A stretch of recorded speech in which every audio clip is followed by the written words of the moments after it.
Hello student, class 12, the solid state. Today we are going to discuss remaining part of the unit cell calculation involving unit cell dimensions. Okay, in this topic we can calculate the density and mass of any unit cell. In the numerical portion you ask the question determination of the volume, determination of the density, determination of mass of any unit cell. So with the help of X-ray diffraction method, you can calculate the edge length of any unit cell. Okay, this is given. Now you know about density equals to mass upon volume. आपको पता है unit cell का जो simple cubic unit cell होती है, in unit cell edge length A equals to B equals to C होती है. And the edge length, suppose मैंने एज लेंथ मान ली A, तो सबकी एज लेंथ A होगी, A equals to B equals to C. तो इसकी हेल्प से अगर आप वॉल्यूम कैलकुलेट करते हैं, now volume equals to A into A की क्यू. तो ये आपने वॉल्यूम बता दिया. Now rank of the unit cell. Rank अगर आपसे पूछता है, अगर आपसे पूछ रहा है यूनिट सेल में simple cubic unit cell corner atom पर रखे हुए हैं यहाँ पर, तो इसमें अगर आपसे पूछता है तो आप स्टूडेंट यहाँ पर क्या बोलेंगे, यहाँ पे बोलेंगे 1/8 का कंट्रीब्यूशन है. तो वो सेंटर का भी पूछ सकता है ना, सिंपल क्यूबिक यूनिट का भी पूछ सकता है. इसमें एक बात और ध्यान रखना, यहाँ पर alpha equals to beta equals to gamma equals to 90 degree angle होता है. तो एज लेंथ भी बराबर होती है यहाँ पर, और यहाँ पर क्या है, एंगल भी बराबर होता है. अब स्टूडेंट आपको क्या करना है, रैंक अगर पूछता है तो रैंक आपको पता है कि आपको निकालना आती है. रैंक आप सीख गए एटम पर यूनिट सेल. ठीक, प्रीवियस लेक्चर आप देखेंगे उसमें हमने ये स्टडी कर ली थी. इसको हम रिप्रेजेंट करते हैं जेड से, राइट. अब देखो मास ऑफ एन एटम, इसमें जो ये एटम रखे हुए अब इनका मास कितना है ये हमने बताना है. इसको बताने के लिए हम क्या करते हैं, आपको पता है मास या मोलर मास. तो मोलर मास अगर एक एटम का पूछ रहा है तो आपको पता है कि वो अवोगाद्रो नंबर के बराबर होना चाहिए. You know about 6.022 into 10⁻23 is known as Avogadro number. इसको हमने बोला Avogadro number, and this is represented by Na. तो इस नंबर को हम किससे रिप्रेजेंट करते हैं, Na से रिप्रेजेंट करते हैं. ओके, और किसके लिए पूछ रहा है, एटम के लिए मोलर मास. तो यहाँ पे क्या लिखेंगे, एक एटम का, है ना. नाउ एक एटम का अगर आपने मोलर मास निकालना है, एक एटम के लिए मास निकालना है, एक एटम का मास निकालेंगे तो मोलर मास, है ना, molar mass upon 6.22 into 6.022 into 10⁻23. This is known as the, or also be written as Na, Avogadro number. Now density, you know about density equals to mass upon volume, है ना. तो mass देखो, this is the molar mass and volume.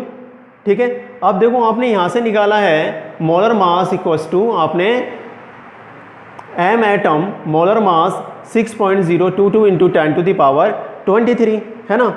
तो देखो student, अब आप क्या करेंगे, एम एटम का मास रखेंगे, यानी मास ऑफ एन एटम, ठीक है, upon Na is Avogadro number, यानी density equals to Z into mm. यहाँ पे हम लिख देंगे molar mass. This also written as mm, molar mass, and this is the Avogadro number 6.022 into 10⁻23. This is the Avogadro number.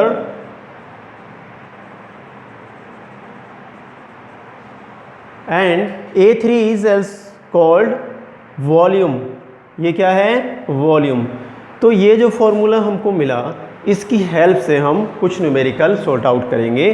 फिर से समझ लीजिए, D इक्वल्स टू Z, आपको पता है Z किसे बोलते हैं, रैंक ऑफ यूनिट सेल, या उस यूनिट सेल में कितने एटम होते हैं. And the mm is molar mass of unit cell, and AQ का मीनिंग है वॉल्यूम, है ना. हमने यहाँ से वॉल्यूम निकाल लिया था. आपको पता है कि यहाँ पे as length A equals to B equals to C होती है, तो मैंने इसको एक एज को ए मान लिया, तो ए की क्यू आ जाएगा. Now put here and N A Avogadro number, here value of the Avogadro number 6.022 into 10 to the power 23 होती है. ठीक है, अब हम इसके बेसिस पर कुछ न्यूमेरिकल करेंगे. इसको नोट कीजिए फॉर्मूले को, फिर हम आगे बढ़ते हैं.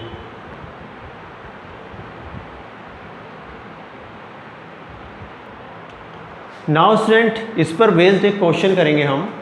क्वेश्चन है, question number first, X ray diffraction studies show that copper crystalline in an FCC, है ना, किसमें बात कर रहा है, एफसीसी में, फेस क्यूबिक लेटिस में बात कर रहा है. यूनिट सेल एज लेंथ यहाँ पे स्टूडेंट दे रखी है 3.608 into 10 to the power -8 centimetre.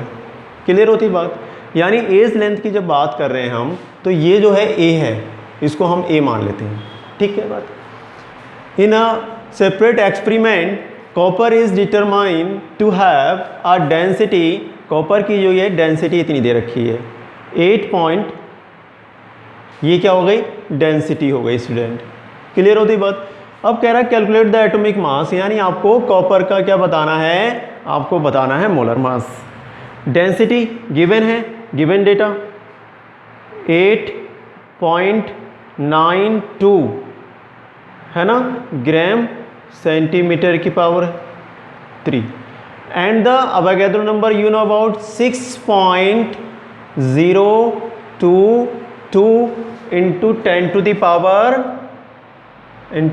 The power 23. ये हो गई हमारी Avogadro number represented by N A. And the A की पावर 3 का मीनिंग होता है वॉल्यूम से. अब वॉल्यूम देखो यहाँ पे ए की एज लेंथ दे रखी है 3.608, तो हम इसको इस तरह से 3.608 है ना.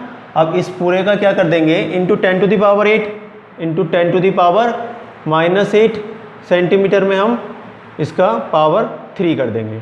नाउ जेड, अब देखो जेड आपको बताना है, तो आपको पता है कि किस में बात कर रहा है, ये एफसीसी में. तो एफसीसी जो होता है उसका जेड हमने निकाल लिया था, फिर भी आप एक बार देख लीजिए. एफसीसी में क्या होता है, फेस के सेंटर में भी होते हैं.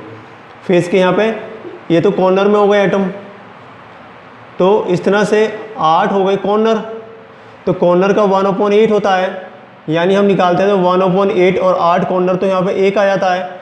और ये फेस है, 1 2 3 4 5 6 फेस होते हैं ना यूनिट सेल में, आपको पता अच्छे से. तो स्टूडेंट यहाँ पे होता है 1 का 1/2 कंट्रीब्यूशन, क्योंकि हाफ आधा अंदर होता है आधा बाहर, हमने बताया था. हाफ इंटू कितने फेजेस 6, तो आपको मिलेंगे यहाँ पर 3. तो टोटल हमें जेड की वैल्यू कितनी मिल जाती है इसमें, यहाँ पे जेड की वैल्यू हमें मिल जाती है स्टूडेंट 4. तो जेड इक्वल्स टू क्या आ जाएगा, 4 आ जाएगा, यानी 4 एटम पर यूनिट सेल आएंगे. नाउ अभी हमने पढ़ा था डेंसिटी इक्वल्स टू होता है Z into molar mass, volume, A की power 3 means volume, and this is Avogadro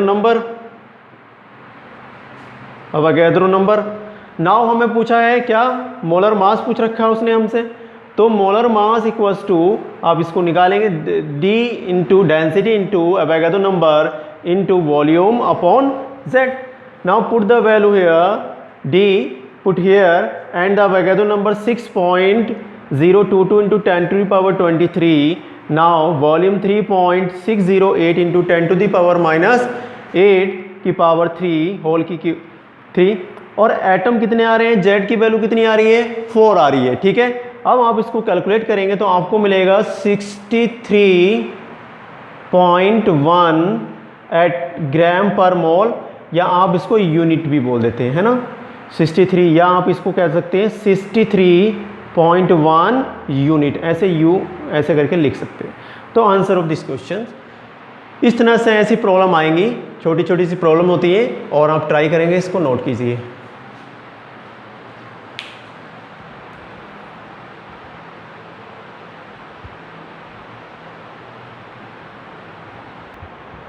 now student second numerical question solve करते हैं। सिल्वर फॉर्म CCF है ना, closed cubic packing and X ray studies of its crystals show that the age length of its unit cell is 408.6 picometre. ठीक है, ये क्या है, हमें एज लेंथ दे रखी है। नाउ कैलकुलेट द डेंसिटी, आपको क्या बताना है स्टूडेंट, डेंसिटी बताना है। तो एज लेंथ हमें दे रखी है 4, यानी ए क्या है, एज लेंथ है। Edge length A equals to 408.6 picometre. Picometre convert into metre, 1 picometre equals to 10 to the power minus 12 metre. Now put here 408.6 into 10 to the power minus 12 metre. Clear? And the molar mass of copper given 107.9 unit. ठीक है, 107.9 unit. अब unit का meaning क्या होता है student, ऐसे कहीं लिखा हुआ आता है तो उसका मीनिंग होता है ग्राम पर मोल में। ठीक है, ग्राम पर मोल। तो अब हमने क्या करना है, इसको किलोग्राम में बदलना है। ग्राम पर मोल को किस में बदलना है, किलोग्राम में। तो आप क्या करेंगे, 10 to the power -3 से मल्टीप्लिकेशन कर लेंगे। तो 107.9 इंटू 10 to the power -3। अब ये ग्राम कन्वर्ट हो गया किस में, किलोग्राम में। नाउ स्टूडेंट बात आती है यहाँ पर यूनिट सेल में, इस यूनिट सेल में जेड की। तो यहाँ पर CCP में जेड की वैल्यू कितनी होती है, 4 आती है, क्लोज पैकिंग में है ना। फेस सेंटर्ड के जैसे यहाँ पर भी कितनी होती है, जो फेस में हमने 4 निकाली थी वैसे ही यहाँ पर हमने जेड 4 बोलते हैं। ठीक, अब देखो स्टूडेंट क्या करना है आपको, D इक्वल्स टू होता है, यानी डेंसिटी इक्वल्स टू होता है जेड इंटू एम, है ना, Z into molar mass, this is the molar mass upon volume, ये क्या है, वॉल्यूम A की power 3 into N Avogadro number. Now put the value Z4 and the molar mass, molar mass हमने यहाँ से यहाँ रखा 107.9 into 10 to the power -3 kilogram per mole, and this is the volume.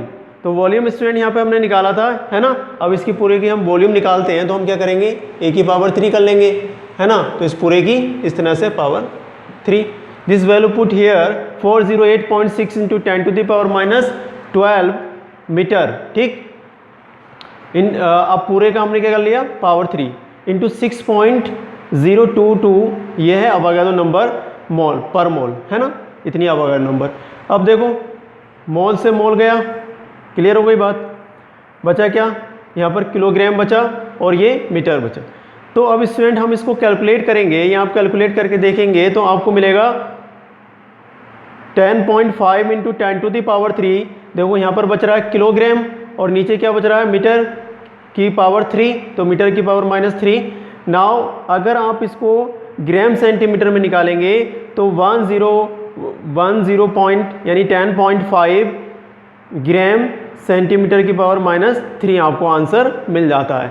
तो इस तरह की कैलकुलेशन, आपको ये कैलकुलेशन करनी है, तरीका यही होगा, इसको आप समझिए। इस फॉर्मूले की हेल्प से हम डेंसिटी को, हम मोलर मास को, ठीक है, निकाल सकते हैं।